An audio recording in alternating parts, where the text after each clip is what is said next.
Women's degree college एक ऐसा institute जहां 100% फीमेल स्टाफ है। मुंबई के SNDT विमेंस यूनिवर्सिटी से एफिलिएटेड इस कॉलेज ने 3 बार यूनिवर्सिटी लेवल पर गोल्ड मेडल हासिल किया है और कई स्टूडेंट्स अच्छी पोस्ट पर हैं। BA और BSc का 100% रिजल्ट आता है। BA, BSc, BCom के साथ साथ DMLT और पैरामेडिकल के कोर्सेज भी यहाँ चलाए जाते हैं और इस साल ECCA भी शुरू किया गया है। इन कोर्सेज के जरिए कम से कम वक्त में एक अच्छी फील्ड में जॉब मिल सकती है। ये कोर्स SSC और HSC के बाद स्टूडेंट्स कर सकते हैं। लास्ट डेट ऑफ एडमिशन 31 अगस्त है। कॉन्टैक्ट डिटेल स्क्रीन पर है। भिवंडी की जानी मानी राबिया स्कूल के प्रिंसिपल और जूनियर क्लर्क को एंटी करप्शन टीम द्वारा रिश्वत लेते हुए गिरफ्तार किया गया। बताया गया कि लाड़की बहन योजना के लिए जब एक महिला ने स्कूल से लिविंग सर्टिफिकेट की मांग की तो आरोपी प्रिंसिपल द्वारा 1000 रुपए रिश्वत की मांग की गई। जब महिला ने रिश्वत देने से इनकार किया तो कहा गया कि योजना से आने वाले 3000 में से 1000 रुपए दे दिए जाए।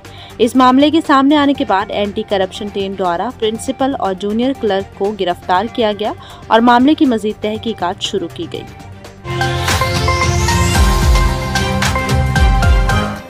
मुंबई लोकल ट्रेन में सफर करने वाले एक शख्स की ट्रेन से गिरकर मौत वाक़ई हो गई। खबरों के मुताबिक 35 वर्षीय शख्स काम पर जाने के लिए अपने भाई के साथ लोकल ट्रेन में सवार हुए थे, लेकिन ज्यादा भीड़ होने की वजह से वो अपने भाई से अलग हो गए थे और बताया गया कि भीड़ की वजह से शख्स चलती ट्रेन से नीचे गिर गए और उनकी मौत वाक़ई हो गई। पिछले 8 महीनों में 26 लोगों की अब तक इसी तरह मौत हो चुकी है और लोग रेलवे मैनेजमेंट से ट्रेन बढ़ाने और बेहतर सुविधा के लिए मांग कर रहे हैं।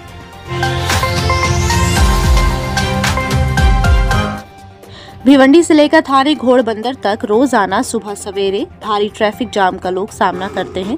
रोजाना अपने काम पर जाने के लिए निकलने वाले नागरिक घंटों ट्रैफिक पे ही फंसे रहते हैं, जिससे न सिर्फ उनके समय का नुकसान होता है बल्कि इससे उनकी प्रोफेशनल लाइफ भी अफेक्ट होती है। विकास के नाम पर अब तक लोगों को अच्छी सड़क और ट्रैफिक कंट्रोल जैसी बुनियादी सहूलतें तक फराहम नहीं की जा रही।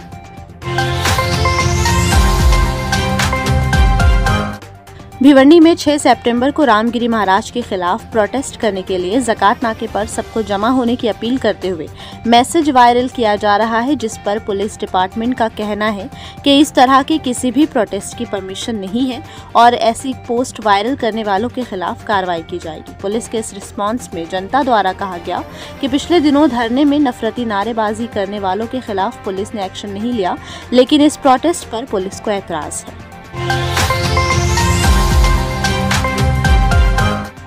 वसई विरार में पानी सप्लाई करने वाले अवैध टैंकर्स लोगों के लिए जानलेवा साबित हो रहे हैं।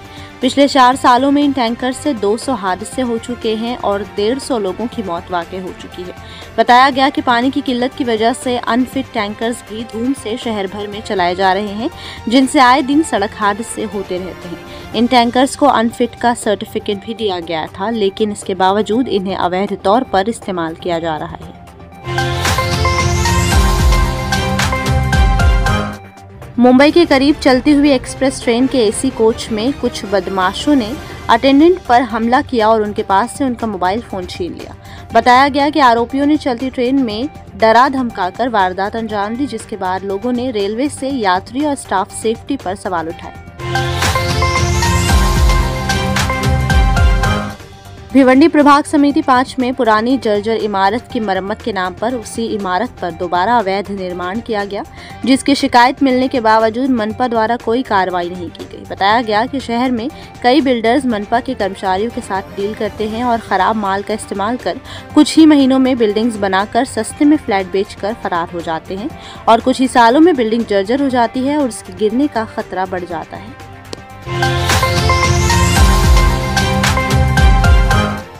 महाराष्ट्र में ST कर्मचारियों की तरफ से सैलरी में वृद्धि की मांग करते हुए हड़ताल की गई थी, जिसके कारण राज्य में 251 में से 96 डिपो पूरी तरह से बंद किए गए थे। हाल ही में महाराष्ट्र के मुख्यमंत्री द्वारा बैठक करते हुए कर्मचारियों की सैलरी में वृद्धि की गई, जिसके बाद कर्मचारियों की हड़ताल खत्म हुई। भिवंडी मानकोली पुलिस स्टेशन के अंतर्गत 2 बदमाशों ने ट्रक ड्राइवर और क्लीनर पर हमला किया और हजारों रुपए लूट कर फरार हो गए। शिकायत के मुताबिक दोनों आरोपी मोटरसाइकिल पर सवार थे और दोनों ने क्लीनर और ड्राइवर को पीटना शुरू किया और धमकी देते हुए उनके पास से 20,000 रुपए कैश और मोबाइल फोन छीन कर फरार हो गए। कुछ दिनों पहले कोनगांव पुलिस स्टेशन के अंतर्गत एक घर का ताला तोड़कर चोर ने 18 तोला सोना और 2 लाख रुपए कैश चोरी किया था और आज पुलिस ने इस चोर को पकड़ने में कामयाबी हासिल की और उसके पास से लूटे हुए जेवरात भी बरामद किए। इस मामले में आरोपी से मजीद पूछताछ की जा रही है।